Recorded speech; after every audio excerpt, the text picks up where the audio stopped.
حمدن لفاتر الکل و صلاتن علی خاتم رسل، تمام تعریفیں اللہ رب العزت کے لیے اور صلاۃ و سلام نبی کریم صلی اللہ علیہ وآلہ وسلم کے لیے۔ روزے کے حوالے سے آج ہمارا موضوع ہے جو، بارلے، اوٹس۔ بنیادی طور پر جو ہمارے جسم کی توانائیوں میں اضافے کے لیے استعمال ہوتی ہے۔ جو کا استعمال عرب دنیا میں روٹی کے طور پر کیا جاتا تھا، جس طرح ہمارے ہاں گندم کا استعمال کیا جاتا ہے۔ جو کا استعمال ستو کی صورت میں بھی ہوا، جو کا استعمال دلیے کی صورت میں بھی ہوا، اور جو کے اس استعمال کی وجہ سے ہمارے جسم میں توانائیوں میں اضافے کے طور پر اسے استعمال کرنے کے لیے کہا بھی گیا۔ ایک مقام پر حضرت عائشہ رضی اللہ تعالی عنہا نے فرمایا کہ ہمارے گھر میں اگر کوئی بیمار ہو جاتا تھا تو ہم گھر میں جو کو ابال لیتے تھے، اس کا تلبینہ بناتے تھے۔ تلبینہ کا مطلب یہ ہے کہ جو میں شہد کا اضافہ کر دیتے تھے، اور یہ اس وقت تک چڑھا رہتا تھا، اس وقت تک استعمال ہوتا رہتا تھا جب تک کہ مریض شفا یاب نہیں ہو جاتا تھا، صحت مند نہیں ہو جاتا تھا۔ اسی طرح اگر ہم آج جو کی جدید تحقیق کا مطالعہ کرتے ہیں تو ہمیں یہ احساس ہوتا ہے کہ جو توانائیوں کو بحال کرنے کے لیے آج بھی ایک بہترین دوا کے طور پر استعمال کیا جا سکتا ہے۔ جو کو اگر 100 گرام کی مقدار میں استعمال کیا جائے تو اس میں 337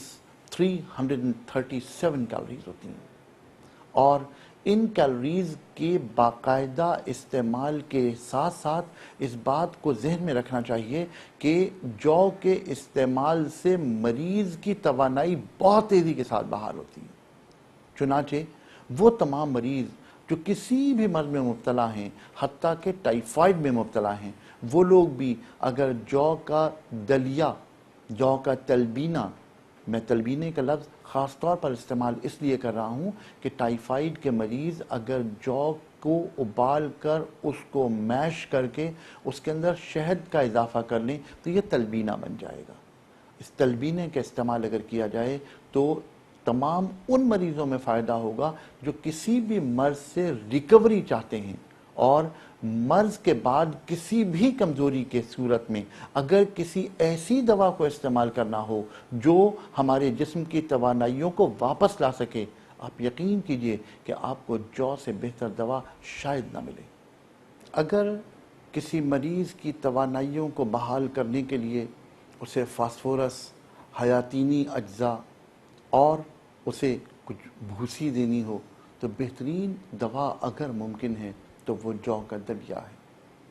جو کے دلیے کا مستقل استعمال نہ صرف یہ کہ توانائیوں میں اضافہ کرتا ہے اور ہمارے جسم میں مرض سے مقابلہ کرنے کی صلاحیت کو بڑھاتا ہے، بلکہ ہمارے جسم میں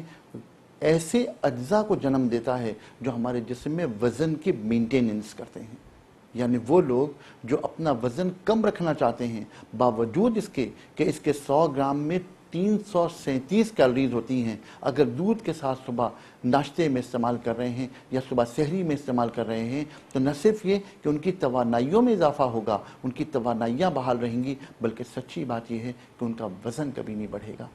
اس لیے کہ اس میں رطوبات کچھ ایسی ہوتی ہیں جس کے اندر وٹامن بی کمپلیکس بھی موجود ہوتا ہے۔ اور اگر جو کے دلیے کو معمول بنایا جائے تو نہ صرف یہ کہ ہم مرض سے شفا یابی کے لیے اس دوا کو بہتر طور پہ استعمال کر سکتے ہیں، بلکہ سچی بات یہ ہے کہ ہم اپنے جسم کی مینٹیننس کے لیے اگر کسی بیلنسڈ ڈائٹ کو اگر پرسکرائب کر سکتے ہیں تو وہ جو ہے۔ جو کو دلیے کی صورت میں استعمال کیجئے، جو کو روٹی کی شکل میں اختیار کیجئے، یا جو کو ابال کر جو کا پانی استعمال کیجئے، ہر صورت میں جو آپ کے لیے بہترین دوا ہے۔